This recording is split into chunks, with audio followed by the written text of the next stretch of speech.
Racist cops attack a black teen in the middle of a busy street. 2 officers approach her, their faces filled with hostility, accusing her of something she hasn't done. The officers demand her identification, immediately assuming the worst based on her appearance. Despite her attempts to explain herself calmly, the officers are relentless. They begin questioning her aggressively, their words filled with accusations that have no basis in fact. They make her feel like she's done something wrong simply because of her race. She remains composed, but it's clear they're not listening. The situation is escalating quickly, and she can feel the injustice closing in around her. What happens when the wrong person is attacked by the police? You won't believe how the situation changes when her father, a judge, walks in. His presence immediately shifts the energy. The officers, who were previously full of authority, suddenly stop in their tracks, their arrogance vanishing. His identity alone is enough to bring the tension to a halt. The officer's demeanor shifts from aggression to fear, as they realize exactly who they've been disrespecting. The tables are about to turn, and they have no idea what they're about to face. Where are you watching from? Let us know in the comments below. The black teen, though young, is incredibly calm and composed in the face of adversity, standing tall in the midst of an unjust confrontation. She speaks clearly and respectfully, maintaining her dignity, even when faced with dismissive and prejudiced behavior from the officers. She responds politely, trying to explain that she hasn't done anything wrong, yet the officers continue to treat her as though she's guilty without cause.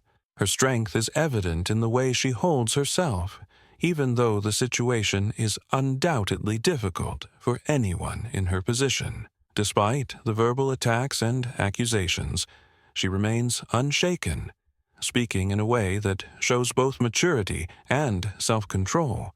She's not angry, but calm, handling herself with grace under pressure. It's clear that this is not the first time she has encountered prejudice, but she doesn't let that dictate her actions. Her ability to remain composed in such a hostile situation speaks volumes about her character. The officers, however, show no such composure. These 2 officers, standing together in their arrogance, are quick to judge the young girl based solely on her race. Their dismissive attitudes are evident in every word they speak. They assume she is trouble simply because of the way she looks and the color of her skin. This preconceived notion clouds their judgment and allows them to act as if they have the right to treat her with disdain. Their focus is not on finding out the truth or listening to her side of the story. Instead, it is on maintaining their power over someone they deem beneath them. They rely on their badges, using their authority to intimidate and push their narrative, which has nothing to do with justice, but with bias and control. What stands out in this situation is the stark contrast between the teen's calmness and the officer's blatant prejudice. While they use their position of power to degrade and bully her, she maintains her composure, showing that her strength is not in fighting back in anger, but in standing firm in the face of injustice. Her quiet dignity becomes a stark contrast to their loud assumptions and disrespect. It's clear that the story is unfolding, with the officer's blind arrogance meeting the unshakable resolve of a young woman who refuses to be treated unfairly. As this tense moment continues to build, it's uncertain just how far these officers will push her before the truth of her strength is revealed. The teen was simply walking down the street enjoying a peaceful afternoon when the officers approached her. She wasn't causing any trouble, not disturbing anyone, just minding her own business. It wasn't a busy area, just a quiet neighborhood street with a few stores, but that didn't stop the officers from stopping her.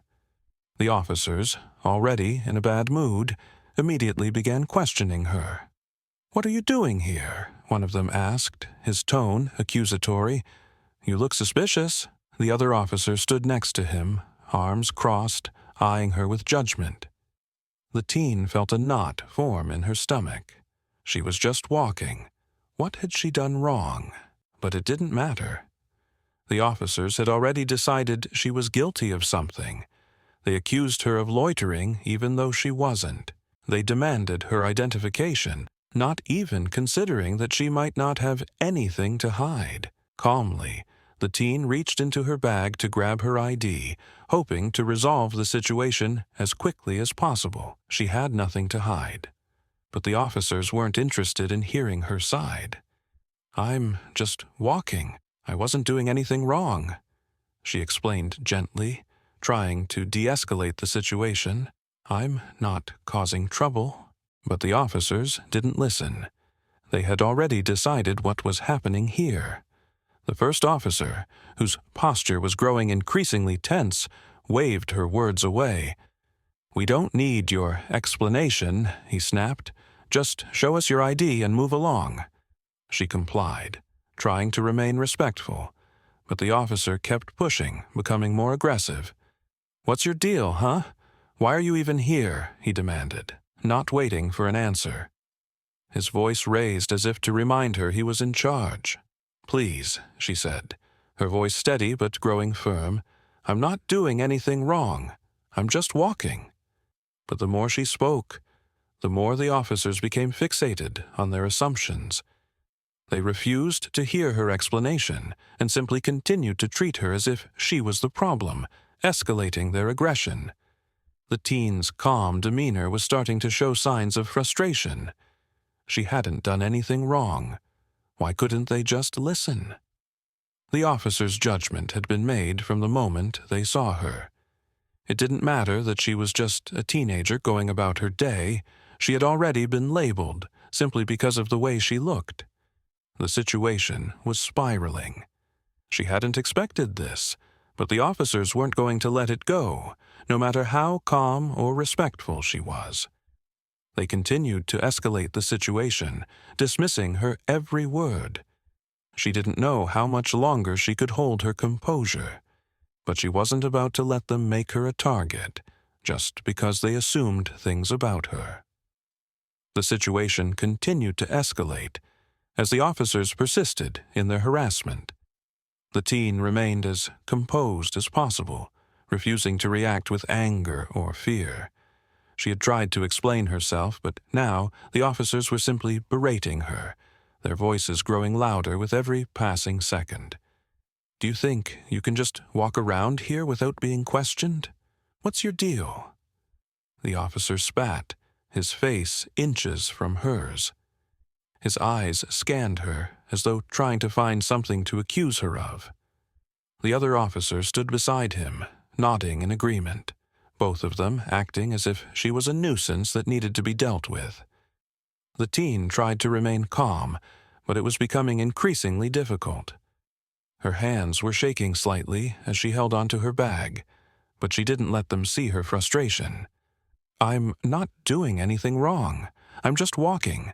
I'm not bothering anyone," she repeated, hoping that this time the officers would hear her. But they weren't listening. They had already made up their minds about her. "Why don't you just admit it?" one officer said mockingly. "You're acting suspicious, and I don't believe your story." As the argument continued, a small crowd started to form nearby. A few bystanders stood at a distance, watching the exchange unfold. Some of them took out their phones and began recording the incident, unsure whether they should intervene. A few glanced at each other, but none of them dared to step forward and speak out. The teen could feel the eyes of the crowd on her, and while it made her uneasy, she refused to let it show. She wasn't about to give these officers the satisfaction of seeing her flustered. They were clearly treating her unfairly, but she wouldn't let them break her. Her voice, still calm but now tinged with frustration, spoke again. "Please, just listen to me. I didn't do anything wrong." But her words fell on deaf ears. The officers didn't care. They were determined to maintain control of the situation, even though they had no reason to. One officer shook his head dismissively, muttering to his partner, "She's just making excuses." The teen's frustration became more evident, but she continued to hold her ground, keeping her emotions in check. The officers, however, only grew more aggressive, continuing to dismiss her and escalate the tension. It was clear that they weren't going to back down. Despite the growing pressure, the teen refused to react. She knew that if she lost her cool, they'd only use it against her. But inside, she was angry. Angry at the officers for treating her like this, angry at the unfairness of it all, and angry at the injustice of being judged based on nothing more than her appearance. As the situation continued to unfold, the teen stood tall, resolute in her stance. She wasn't going to give in. She wasn't going to let them bully her. But it was clear that the situation was quickly spiraling out of control, and it seemed like there would be no end to it until something changed. The tension in the air grew thicker with every second that passed. The teen stood there, maintaining her calm composure, but it was clear she was frustrated. Her voice had been polite, her demeanor respectful, but it seemed as though the officers weren't interested in hearing her side of the story. Instead, they continued to push and belittle her, their words cutting through the air like daggers. The tension in the air grew thicker with every second that passed. The teen stood there, maintaining her calm composure, but it was clear she was frustrated. Her voice had been polite, her demeanor respectful, but it seemed as though the officers weren't interested in hearing her side of the story. Instead, they continued to push and belittle her, their words cutting through the air like daggers. The officer's mocking tone grew louder as they continued to dismiss her attempts to explain herself. "What's wrong, sweetheart? Can't handle the heat. You're just another person trying to make excuses." One of the officers sneered.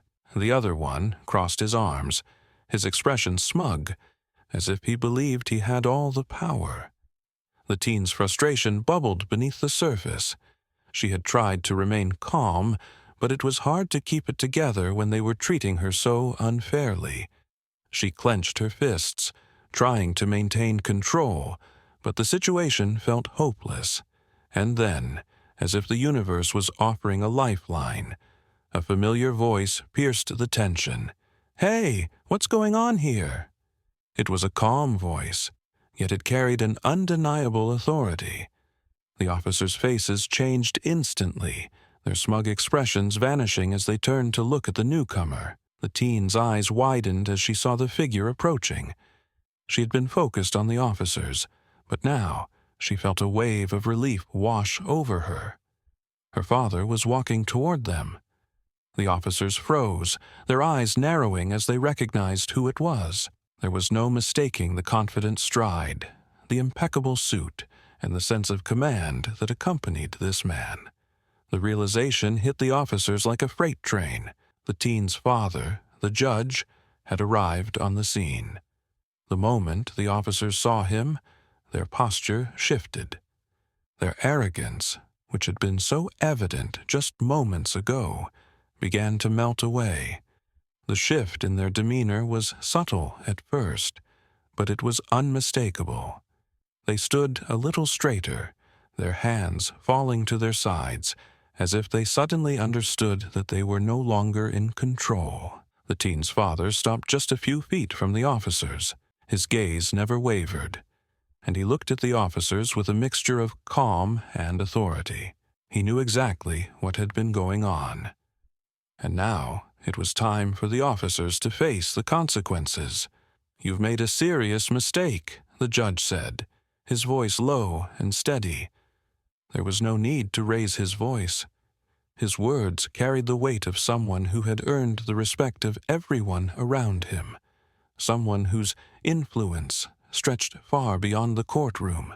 The officers stood motionless, their eyes widening as they began to realize who they had been disrespecting. They had been so quick to make assumptions about the young woman in front of them, judging her based on her appearance and demeanor.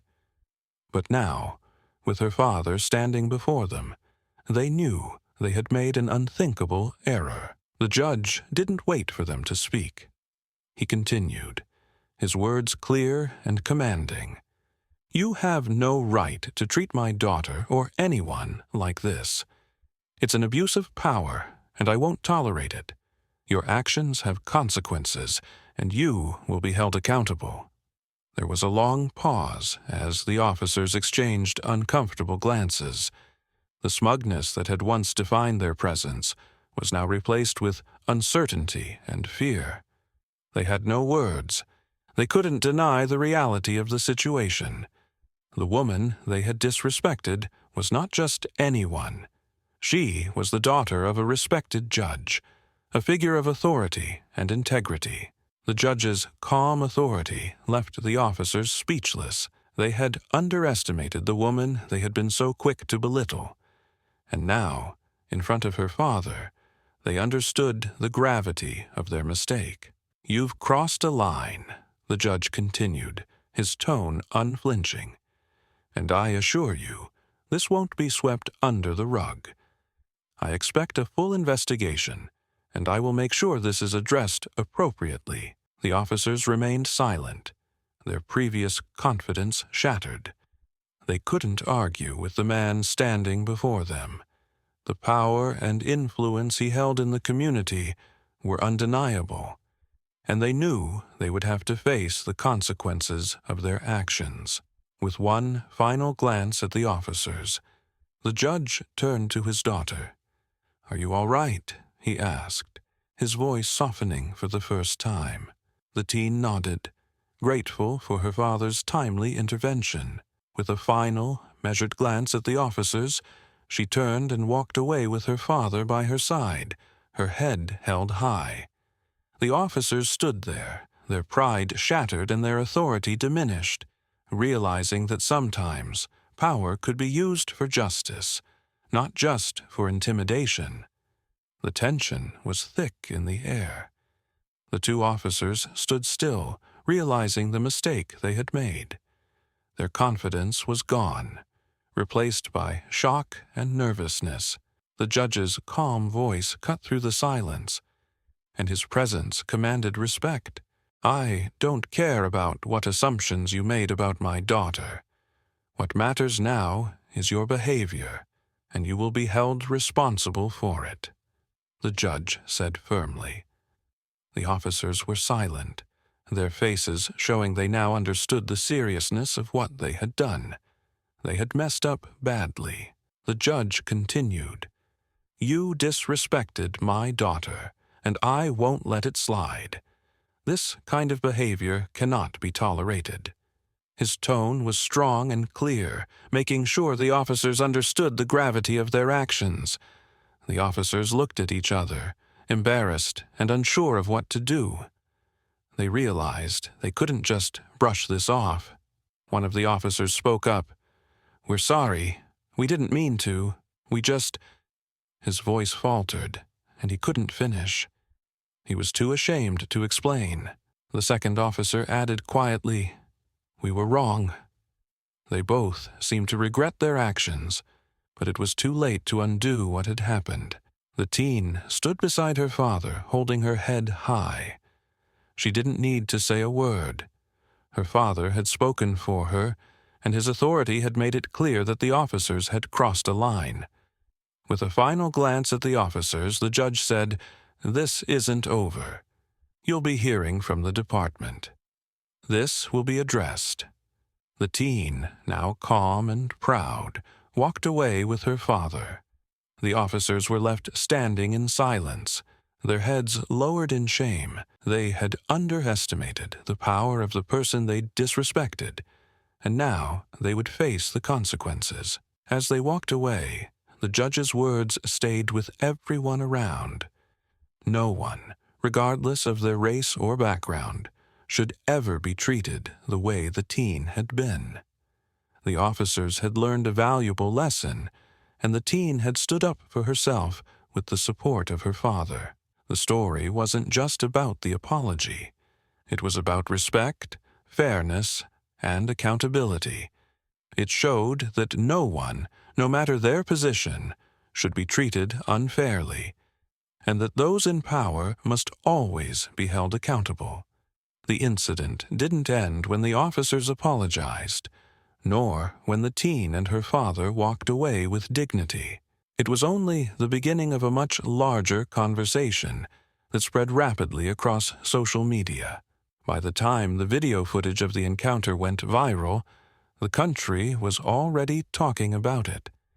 People were shocked at how two officers, those who were meant to protect the public, could treat a young black teen with such disrespect and hostility.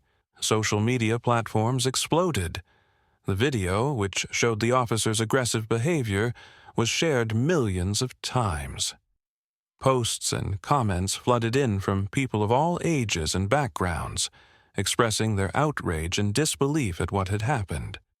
The hashtag number Justice for Teens started trending, with thousands of people joining the conversation about racial injustice, police misconduct, and the systemic discrimination that too often goes unnoticed.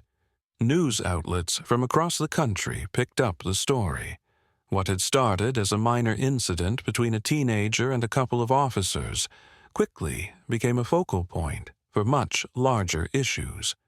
It sparked debates and discussions in homes, offices, schools, and public spaces. It was impossible to ignore the rising awareness of the biases that still exist in law enforcement, particularly when it came to how young black individuals are treated. People began to demand change. Citizens, social justice advocates, and activists pushed for action, calling out police practices and pushing for accountability at every level. It was not just about these officers anymore. It was about the entire system that allowed such abuse of power to go unchallenged for so long. The judge, now in the public spotlight, realized the importance of using his position to continue to push for justice. He used every opportunity to speak out on the issue, making his stance clear through interviews and public statements. His words were calm but powerful, resonating with people across the country. "What happened to my daughter is just the latest example of what so many black individuals face on a daily basis," he said in one interview. "It's not just an isolated event. It's a pattern that affects countless people, especially young black men and women. We need to do better." His voice helped to elevate the conversation. As someone with real influence, the judge made it clear that this issue was personal, not only for him, but for his family, his community, and the entire country. "When a person in power abuses that power, we all suffer," he added. "We all need to hold these officers accountable, not just for my daughter's sake, but for every individual who has been mistreated, ignored, or dismissed." The judge became an advocate for police reform, using his position to call for change. "It's time for real, systemic change in our police force," he said at a public forum. "The time for tolerance and silence is over. We can't keep ignoring these abuses. We can't let this continue." His advocacy didn't stop with words. He joined forces with other influential figures, community leaders and activists, amplifying the call for reform. Public gatherings, marches, and protests erupted across cities, and the calls for accountability grew louder. The judge's leadership and visibility made him a central figure in this new movement, a movement that had gained momentum because people were tired of seeing the same injustices repeated again and again. The story of what had happened to his daughter became a rallying cry. What had seemed like an isolated incident turned into something much bigger. The incident was no longer just about one teenager and her encounter with the police. It became about every marginalized person who had been mistreated by law enforcement, every community member who had been unfairly targeted, and every citizen who had witnessed such acts without being able to stop them. The conversations that followed went beyond simple outrage. They turned into discussions about how to fix the system that had allowed such behavior to continue. People from all walks of life, black, white, Hispanic, Asian, young and old, came together to demand change. They shared stories, supported each other, and rallied for legislation that would force the necessary reforms in law enforcement. The story also sparked conversations about fairness and equality in society. How many young people had faced similar situations, but never had the platform to speak up? How many parents had to watch their children be treated as inferior simply because of their race? The conversations didn't stop with the protests. They expanded into schools, workplaces, and even private homes as families began discussing these issues and their effects on future generations. The judge's voice, along with the support from his community and the larger movement, created a momentum that couldn't be ignored. The incident with his daughter had become more than just a story about one officer's misconduct. It had become the spark for a nationwide conversation about race, justice, and the need for change. Through his advocacy and leadership, the judge was able to contribute to the growing demand for police reform. The event marked the beginning of a movement that would continue to challenge the status quo and demand respect, fairness, and justice for all people, regardless of their background or the color of their skin. As the story of the racist officers and the black teen continued to make headlines, the impact it had on the community and the broader public became undeniable. The discussions about what had transpired, the injustice that had been done, and the powerful actions taken by the teen's father, the judge, led to a significant change in the way people viewed power and authority. The real lesson, however, came from the actions that followed. The whole situation underscored a powerful message. Standing up for what is right, even in the face of authority, can create ripples of change. It wasn't just about what happened that day. It was about how the judge used his position to make a difference, how he stood tall in the face of injustice and took action, no matter who the perpetrator was. The lesson was clear. Everyone deserves to be treated with respect, regardless of their race, background, or position in society. The teen, who had been so unjustly mistreated, represented every individual who has been oppressed or unfairly judged based on the color of their skin or their appearance.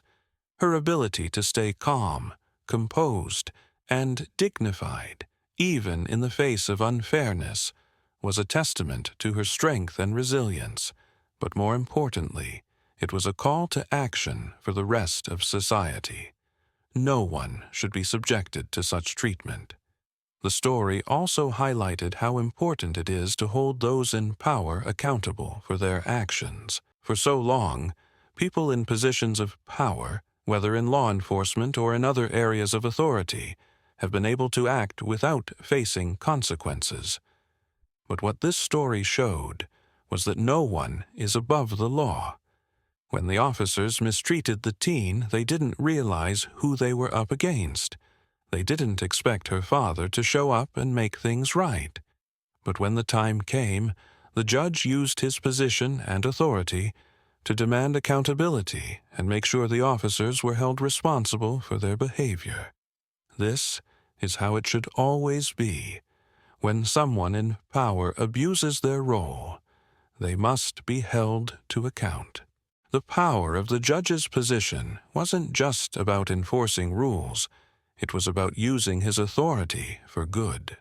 As someone in a high position, he could have simply turned a blind eye to the situation, but he chose to do something about it. His willingness to confront the situation, speak out against the wrongdoing, and push for justice is a reminder to us all. Our positions of power are meant to be used to help others, not to harm them. Whether we are parents, teachers, leaders, or public officials, we have a responsibility to stand up for what is right. By doing so, we create an environment where justice is accessible to everyone, regardless of who they are. The actions taken by the judge in this story proved that when those with power stand up for justice, it sends a powerful message to the world. We will not stand for injustice, and we will fight to make sure that fairness prevails. The story of the black teen and her father is a call to everyone who witnesses injustice to act. It's a reminder that standing up for others and using our influence to fight injustice can lead to real, meaningful change. It might not always be easy, but as the story shows, it's worth it. In the end, the lesson is simple, yet profound. We all have a role to play in creating a fairer, more just world. Whether we hold a position of power or not, we all have the ability to stand up for what is right. The actions of the judge and the teen prove that when we do, we can make a difference, big or small. So the question remains, what will you do the next time you see injustice?